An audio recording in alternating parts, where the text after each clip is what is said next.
eu por onde for levar nos lábios um sorriso, e se quando eu falar só proferir palavras brandas, se ao ter um dissabor souber conter a minha ira, então o meu irmão compreenderá que Cristo vive em mim. Se quando meu irmão errar, eu dele tiver compaixão, se quando ele tropeçar, eu pronto lhe der minha mão, se eu tiver coragem de voltar a outra face, se toda vez que errar eu admitir a minha culpa, se eu sempre evitar os julgamentos apressados, se eu souber amar e perdoar meus inimigos, então alcançarei a alegria de servir, e o mundo saberá que Cristo vive em mim. Se quando o meu irmão errar, eu dele tiver compaixão, se quando ele tropeçar, eu pronto lhe der minha mão, se eu tiver coragem de voltar a outra face, se toda vez que errar eu admitir a minha culpa, se eu sempre evitar os julgamentos apressados, se eu souber amar e perdoar meus inimigos, então alcançarei a alegria de servir, e o mundo saberá que Cristo vive em mim.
Bom dia, meu querido amigo. Mais um sábado gostoso se inicia conosco, estudando, recapitulando o nosso manual da Escola Sabatina. Muito bom, acompanhado desse manual do pastor Mark Finley, para nos ajudar a compreender como fazermos amizade para a salvação, fazer amigos para a eternidade. Você já pensou em ter um amigo no céu? Que legal, né? Pois é. Será que a mensagem que nós estamos transmitindo realmente vale a pena? É isso o nosso tema de hoje. Mas antes disso, eu quero cantar com você o hino A Doce História, número 54. Vamos cantá-lo. Cante com alegria. Cante junto conosco.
Vamos orar? Pai querido, ao revermos o que estudamos essa semana sobre esse tema de fazermos amigos para a eternidade, e o tema de hoje é se vale a pena realmente a mensagem que temos, queremos pedir a tua direção, para que tu estejas conosco, abrindo nosso coração para receber essa mensagem, para colocá-la em prática em nossa vida. que possamos captar a essência, aquilo que tu queres nos ensinar. E que o teu Espírito Santo, mais uma vez, nos use para a tua honra e glória, para transmitir esta mensagem. E que possa alcançar pessoas carentes. Te peço a tua direção, teu cuidado e a tua bênção, e eu faço em nome de Jesus. Amém. Muito bem, o verso para memorizar é o nosso verso de ouro dessa semana. Ele está em Apocalipse, no capítulo 14, versos 6 e 7. Faz parte da tríplice mensagem de Jesus. Diz o seguinte: vi outro anjo voando pelo meio do céu, tendo um evangelho eterno para pregar aos que se assentam sobre a terra e a cada nação, tribo, língua e povo, dizendo em grande voz: temei a Deus e dai-lhe glória, pois vinda é a hora do seu juízo. Adorai aquele que fez os céus, a terra e o mar e as fontes das águas. Adorai aquele que é o Criador. Este é o tema principal da mensagem. Você se lembra o que aconteceu no dia 11 de setembro de 2001? Pois é. Foi o dia em que muitas pessoas têm isso gravado na mente, no coração. O mundo amanheceu, eu lembro desse dia, estava chegando em casa, estava ouvindo o noticiário pelo rádio na rua, chegando em casa, pude assistir pela televisão. Aquela tragédia ocorrida quando foram destruídos os dois grandes prédios do centro de Manhattan, World Trade Center.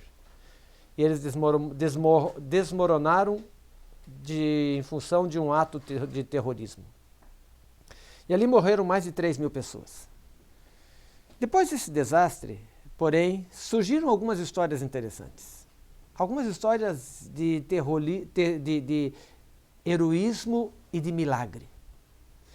E eu quero contar a história de 2 sobreviventes que é contada no livro Criatura da Palavra, a Igreja Centralizada em Jesus. Essa história diz o seguinte: entre os subterrados estavam 2 que sobreviveram miraculosamente à queda das Torres Gêmeas. Will Dimeno e John McGloolin. Eles eram funcionários da autoridade portuária que estavam se dirigindo ao local dos ataques e estavam no andar térreo, no momento em que a Torre Sul começou a cair.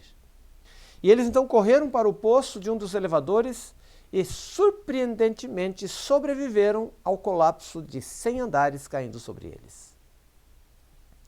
Mas eles ficaram soterrados por dezenas de metros de escombros sobre eles. Em meio a uma vastidão de ferro retorcido, concreto caído, ali estavam, presos, sem água, respirando um ar contagiado pela fumaça e pela poeira. Mas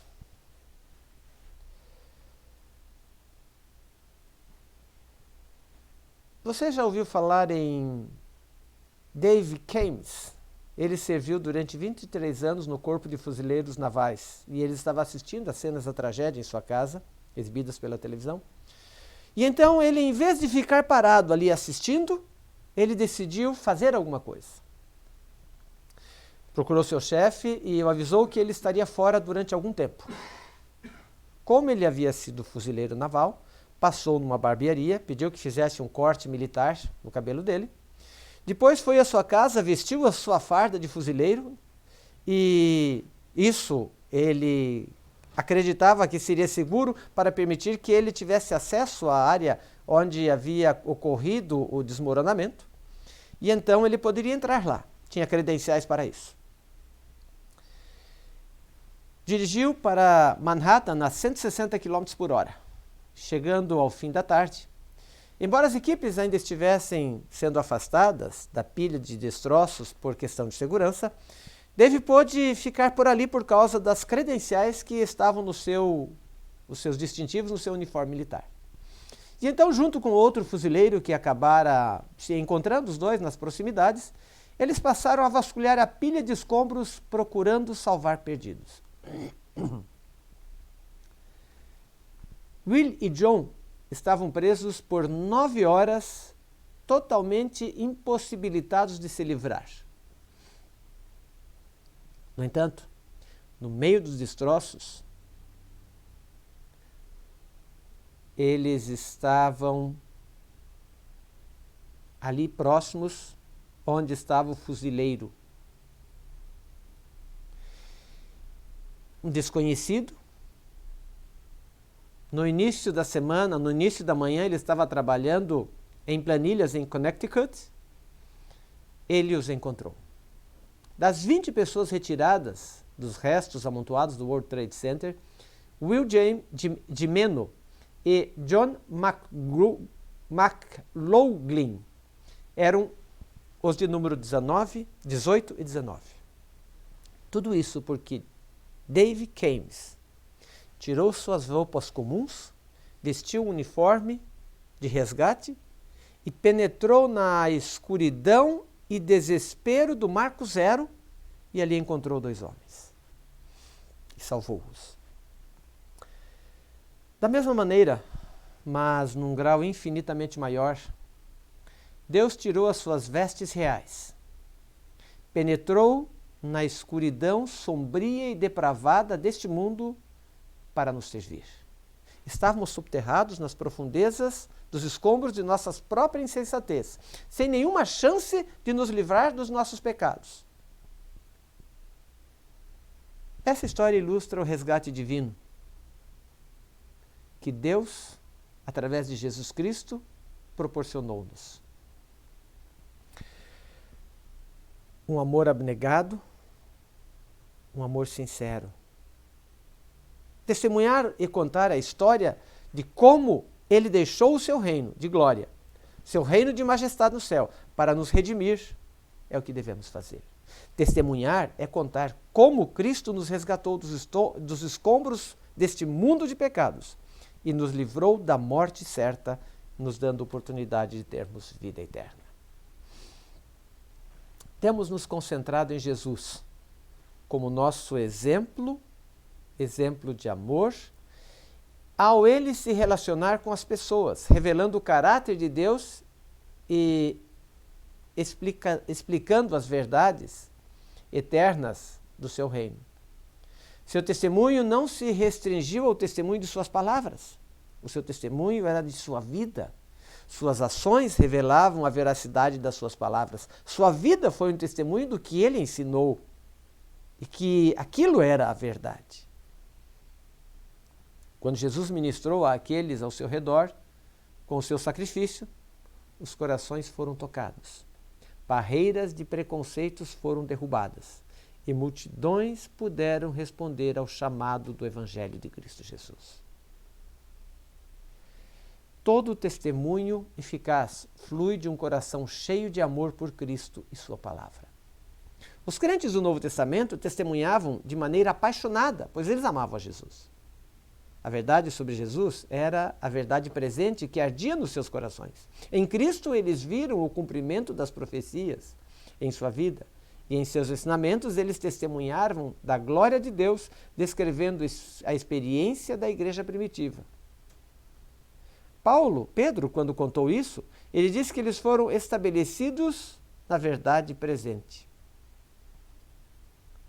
A verdade presente é uma expressão para definir a mensagem importante e urgente para uma época.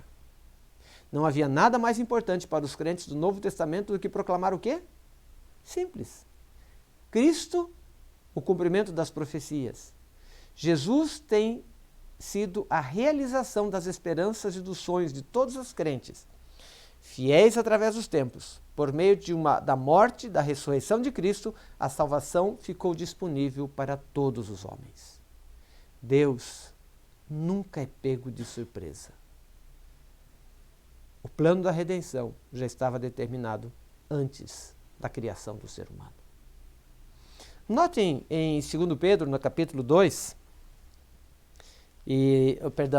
capítulo 1, e no verso 12, aqui Pedro usa uma expressão para descrever a mensagem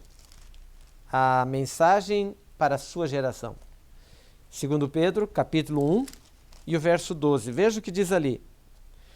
Por esta razão sempre estarei pronto para trazer-vos, lembrando acerca destas coisas, embora estejais certos da verdade já presente, convosco e nela confirmados. Ele usa aqui o termo estáis certos da verdade já presente. E no capítulo 16 e no capítulo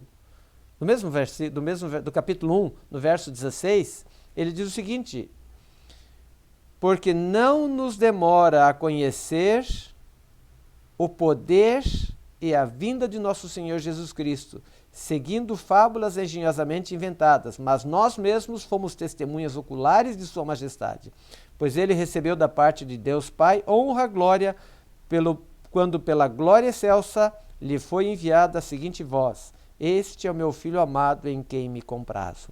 Ora, esta voz vinda do céu, nós a ouvimos quando estávamos com ele no Monte Santo. Pedro está falando da verdade de que Jesus Cristo era o Messias. Esta era a mensagem para a época de Jesus. Esta mensagem precisava ser pregada, porque poucas foram as pessoas, ou praticamente nenhuma pessoa havia aceitado que Jesus era o Messias. Jesus na cruz, embora o salário do pecado seja a morte, por meio do Salvador, ele proporcionou a vida eterna garantida a nós. É nossa escolha recebermos isso pela fé. É o que Paulo fala. A mensagem de salvação em Jesus nunca estará desatualizada. É a verdade presente para todas as épocas. Jesus é o Salvador. O foco dos discípulos foi falar que Jesus havia vindo, morrido, e esse Jesus era o Messias. E ele havia proporcionado salvação para todos. Agora, qual é o nosso foco nos dias de hoje? Qual é a mensagem que temos que transmitir hoje? Assim como Jesus levantou João Batista para preparar o mundo para a primeira vinda de Cristo, ele também enviou uma mensagem especial para preparar o mundo para a segunda vinda de Cristo. E esta é a mensagem que você e eu devemos transmitir. O livro do Apocalipse é um livro bastante interessante. Se você prestar bem atenção, você vai perceber que do primeiro ao último capítulo, o clímax de cada profecia é a vinda de Jesus. O cordeiro que foi morto, o cordeiro que proporcionou resgate. Ele virá outra vez como Rei dos Reis, Senhor dos Senhores. Ele derrotará todos os inimigos que oprimem e perseguem o seu povo. Ele livrará seu povo do pesadelo do pecado e os levará para o lar de glória. E aqui, no capítulo 21, o livro Apocalipse mostra que o grande conflito entre o bem e o mal um dia terminará. A terra será renovada e os remidos viverão para sempre com o Senhor. Esta é a nossa mensagem. Esta é a mensagem de salvação que devemos levar. O epicentro do livro de Apocalipse é o capítulo 14. Este é um capítulo de suma importância, pois o povo de Deus, dos últimos dias da história, deve dar esta mensagem. Ele revela a mensagem de Deus para os últimos dias. Essa mensagem do tempo do fim é crucial para aqueles que são fiéis e também para toda a humanidade. E o texto mais impressionante é aquele que nós lemos no início, versos 6 e 7. Vi outro anjo voando pelo meio do céu, tendo o evangelho eterno para pregar aos que assentam sobre a terra, cada nação, tribo, língua e povo, dizendo com grande voz: temei a Deus e dai-lhe glória, pois vinda é a hora do seu juízo. Adorai aquele que fez os céus, a terra, o mar e as fontes das águas. Esta é uma mensagem urgente a ser transmitida ao mundo atualmente. O anjo voa pelo meio do céu para que todos o vejam. Quem é esse anjo? É você e eu. Nós somos os portadores dessa mensagem. É uma mensagem eterna. O anjo fala o evangelho eterno. Ele usa esse termo. E é uma mensagem universal. Uma mensagem que precisa ser proclamada a toda nação, tribo, língua e povo. Perceba que a expressão evangelho eterno fala do passado, do presente e do futuro. Quando Deus criou o ser humano com a capacidade de fazer escolhas morais, ele previu que o homem tomaria decisões erradas. Uma vez que ele dotou seus filhos com o livre-arbítrio, a humanidade poderia se rebelar contra a natureza amorosa do Criador. E o plano da salvação foi concebido na mente de Deus antes mesmo da rebelião de nossos primeiros pais, no Éden. Apocalipse 13, verso 8, fala isso. Ellen White diz o seguinte: o plano de nossa redenção não foi pensamento posterior. Foi formulado depois da queda de Adão. Ele foi a revelação do mistério guardado em silêncio em tempos eternos, conforme Romanos 16, 25. Foi um desdobramento dos princípios que desde os séculos da eternidade têm sido o fundamento do trono de Deus. A expressão Evangelho Eterno fala de um Deus que ama de tal maneira os seres que criou, que, embora conhecesse plenamente as consequências de suas escolhas, ele fez um plano para uma eventual rebelião deles, antes mesmo que a rebelião surgisse. O Evangelho é uma incrível boa notícia de que Jesus nos libertará da penalidade do pecado e do poder do pecado e nos proporcionará a salvação. E isso nós conseguimos pela fé. Pela fé no sangue de Jesus derramado no Calvário, pela fé na ressurreição, nós somos libertos da culpa e, finalmente, somos libertos do domínio do pecado.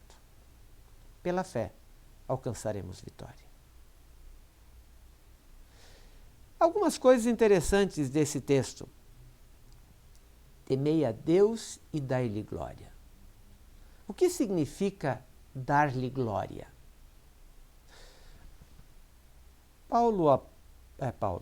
João, aprisionado na ilha de Patmos, o idoso João, ele continua seu apelo urgente para o fim dos tempos. Em Apocalipse 7 diz: temei a Deus e dai-lhe glória, pois é chegada a hora do seu juízo. Adorai aquele que fez os céus, a terra, o mar e as fontes das águas. A palavra grega usada traduzido para temei, no verso 7, é phobel. O sentido em que ela é usada aqui não é de ter medo de Deus, mas de ter um senso de reverência e respeito para com Deus. É um temor de reverência, de respeito. Transmite o pensamento de uma lealdade absoluta a Deus, entrega total à sua vontade. É uma atitude mental concentrada em Deus, em vez de egocêntrica. A essência do grande conflito gira em torno da submissão de Deus. Lúcifer era egocêntrico, ele queria adoração para si. E ele se recusou a se submeter a qualquer autoridade, exceto a autoridade dele mesmo. Em vez de submeter àquele que ocupava o trono, Lúcifer quis governar a partir desse trono. Ou seja, ele quis usurpar o trono de Deus. Por isso que a mensagem do primeiro anjo nos convida a tomar a Deus como o centro de nossa vida. Em uma era de materialismo, de consumismo, quando os valores seculares fizeram do eu o centro de tudo, o apelo do céu é que passemos da tirania do egocentrismo, da tirania do pecado, para a paz da salvação e do serviço, da entrega. Observe esse contraste. Temer a Deus fala de nossas atitudes, dar glória fala das nossas ações. Temer a Deus tem a ver com o que pensamos. Dar glória a Deus tem a ver com o que fazemos. Temer a Deus lida com o compromisso interior de fazer de Deus o centro de nossa vida. Dar glória a Deus lida com nossas convicções internas e, como já traduzem, em um estilo de vida que honra a Deus em tudo o que fazemos. E a passagem continua. Temei a Deus e dai-lhe glória, pois é chegada a hora do seu juízo. As grandes questões da controvérsia entre o bem e o mal estão finalmente resolvidas. Serão finalmente resolvidas. O universo verá que Deus é, ao mesmo tempo, misericordioso e digno. O mundo, o universo todo, chegará à conclusão de que Deus é tão amoroso quanto justo, que ele é ao mesmo tempo compassivo, mas também reto. O julgamento dele revela que Deus fez tudo o que pôde para salvar cada ser humano de uma vida de pecados. Ele revela diante de um mundo expectante e de um universo observador que Deus fará de tudo para nos salvar. Ele fez tudo para nos redimir. O juízo descerra a cortina e revela o drama cósmico da grande controvérsia entre o bem e o mal. Revela o amor abnegado de Deus em contraste com a ambição egoísta de Satanás. No julgamento, todos os erros serão corrigidos. A justiça triunfará sobre o mal. Os poderes do inferno serão derrotados. A justiça não terá a última palavra. A injustiça não terá a última palavra. Pois todas as injustiças da vida desaparecerão para sempre. Apocalipse 14:7 termina com um apelo. Qual é o apelo que ele faz? Adorai aquele que fez os céus, a terra, o mar e as fontes das águas. Este é o apelo que Deus está fazendo para você. Este apelo é em alto e bom som para que adoremos o Criador, em um momento em que a maioria do mundo científico, a maioria das pessoas que vivem no mundo, inclusive muitos religiosos, pregam a teoria da evolução darwiniana. Você é convidado a adorar o Deus Criador. Eu tenho dito, não tem nexo eu adorar a um Criador se eu acredito no evolucionismo. Onde fica Deus? Crer na volta de Jesus? Onde fica Deus se eu não creio que o mundo foi criado por Ele? Por isso, a criação nos fala do valor que temos aos olhos de Deus e do quanto significamos para Ele. Nós não estamos sozinhos nesse universo, como se fôssemos um grão insignificantemente pequeno de poeira cósmica. Ele nos criou e nos moldou. Não somos produto de processos evolutivos, não somos fruto de mutações genéticas. A criação está no centro de toda adoração verdadeira. E o que é que está no centro da adoração? O sábado, conforme foi estabelecido na criação. É um sinal da eterna autoridade criadora de Deus. Isso nós vemos em Gênesis 2, versos de 1 a 3, em Êxodo capítulo 20, versos 8 a 11, e em Ezequiel capítulo 20, versos 12 e 20. Somos frutos de um Criador. O sábado fala do cuidado de um Criador e do amor de um Redentor. Esse dia nos faz lembrar de que não somos órfãos cósmicos em um mundo a girar perdido pelo espaço. Ele aponta para um Criador que nos criou com o propósito e nos amou demais para nos abandonar quando nos afastamos desse propósito. O sábado nos faz lembrar daquele que providenciou todas as coisas boas da vida. O sábado é um símbolo do descanso que encontramos em Cristo Jesus. O verdadeiro descanso do sábado é o descanso que pela graça desfrutamos nos braços amorosos daquele que nos criou, nos amou e nos resgatou. Ele nos ama demais para deixar-nos perdidos, nos abandonar quando nos afastamos desse propósito. O sábado nos faz lembrar daquele que providenciou todas as coisas boas da vida. O sábado é um ponto de encontro com Deus.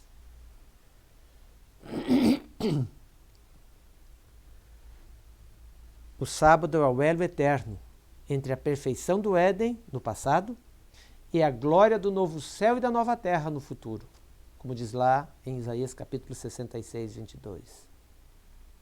Em Êxodo diz, fala da adoração antes da queda, e em Isaías fala da adoração após a nova terra. A mensagem dos três anjos apresenta o evangelho no contexto do fim dos tempos. E esse evangelho atende às necessidades do coração de uma geração pós-moderna, que está desesperada, desnorteada, está buscando um sentido de identidade, está buscando uma comunidade, está buscando um propósito, está buscando justiça, compaixão, mas ainda não encontraram, porque não encontraram o Deus Criador. E você e eu somos agora os responsáveis para levá-los até lá. Queridos, no livro Conselhos para a Igreja, páginas 58 e 59, nós encontramos algumas coisas interessantes aqui. Diz o seguinte: Deus está chamando a sua igreja como chamou o antigo Israel, a fim de erguer-se como luz na terra. Pela poderosa espada da verdade, as mensagens do primeiro anjo, segundo e terceiro anjos, separou das igrejas e do mundo para trazê-las a uma santa proximidade de Deus. Fez dela depositária da sua lei e lhe confiou as grandes verdades da profecia para este tempo. Como as santas escrituras confiadas ao antigo Israel, estas são um sagrado depósito a ser comunicado ao mundo. Cristo aceita, e com prazer, todo agente humano que a ele se renda. Leva o humano à união com o divino, para que possa comunicar ao mundo os mistérios do amor encarnado. Fale sobre a mensagem da sua verdade, ore por ela, conte-a, encha dela o mundo e prossiga avançando para as regiões longínquas. Leve a mensagem de que Cristo voltará e Ele é o Deus Criador, Redentor, Salvador, que nos remiu e voltará para nos dar a recompensa. Conte essa história. Não aguarde para você. Mais pessoas precisam saber disso. E Jesus está convidando você para isso. Que Deus possa usar você. Que você seja um instrumento nas mãos de Deus para levar a mensagem da salvação a todos aqueles que estão ao seu redor. Eu quero cantar com você este hino, Conta-me a História de Cristo, para que você possa contar e viver a mensagem de salvação através de Cristo Jesus.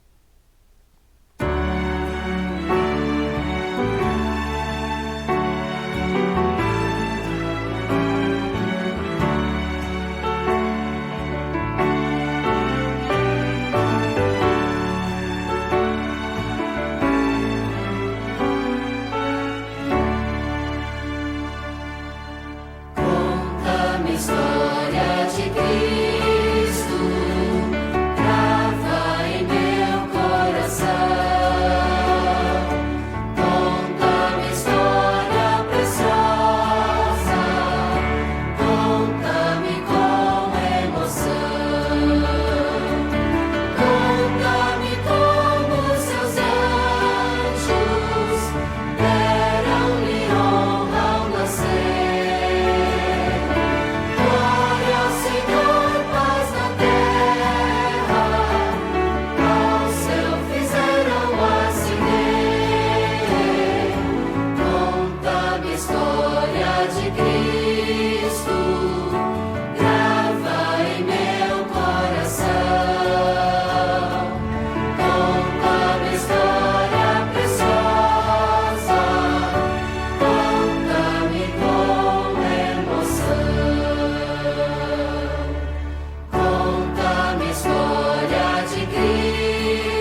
Vamos orar?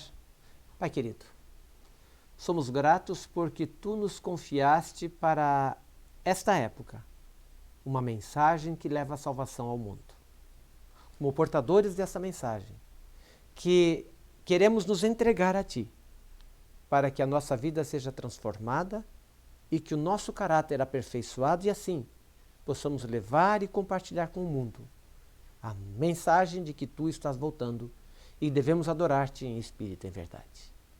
Que Tu nos guies, nos protejas, nos guardes e abençoes, para que levemos pessoas a Teus pés através da nossa influência. Que façamos a diferença na vida das pessoas que entram em contato conosco.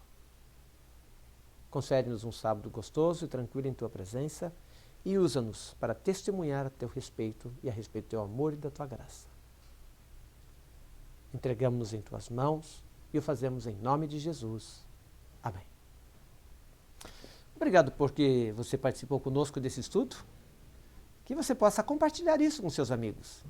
Você gostou? Compartilhe. Mande para amigos, para pessoas que estão ao seu redor. E assim, mais pessoas poderão ouvir também esta mensagem.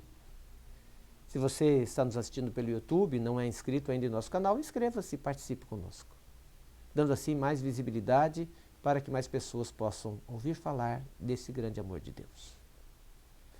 Que Deus dê um sábado feliz e gostoso para que a presença de Deus seja constante na sua vida. Já já voltamos, ok? Um sábado gostoso para você. Até já!